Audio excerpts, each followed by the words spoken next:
Hi everybody मु कृष्णांशु आपको स्वागत करुचे स्टडी प्लेटफॉर्म स्टडी.com। काली मुझे वीडियो करथि जो थ्रो आपन कहिथिली ओएसएस रे सीजीएल एवं ऑफआरबी रो एससीआई आपनकर नियुक्ति डिसेंबर मास रे आसीबा जाउची। तबे से रिलेटेड मु आज आपन को गोटे लेटर देखेबी जो थ्रो आपन कंफर्म होई जिवे जो कथाटी कहउथिली सेतरे कते सत्यता अछि। आपन मात्र बर्तमान लेटर टी देखंतु ओडिशा स्टाफ सिलेक्शन कमिशन तरफ ओएसएससी तरफ आपन माने देखंतु एठी आपन मानकर लिखाई छि ऊपर देखंतु मैटर अर्जेंट लिखाई छि ठीक अछि रिक्वायरमेंट लिखाई छि।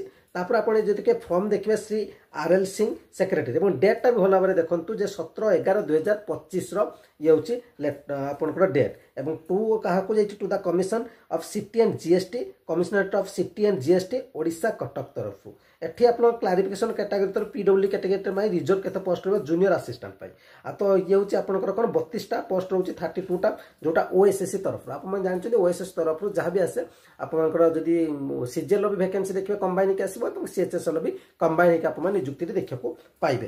तेणु ये लेटर टी जिते आपने देखिपार्टी अर्जेंट लिखाई ओडिशा स्टाफ सिलेक्शन कमिशन तरफ तेणु बहुत जल्दी आपने वैकेंसी देखा पाइबे। क्वालिफिकेशन जमी ग्रेजुएशन रुहे जमी ग्रेजुएशन रही एज लिमिट जमी 21 वर्ष 32 वर्ष जमी ओएचपीसी देखते से पीएससी सेक्टर कहीं तार वीडियो मुझे आपने देखी सारी डिटेल्स वीडियो रही मतामत अपेक्षा रही। धन्यवाद।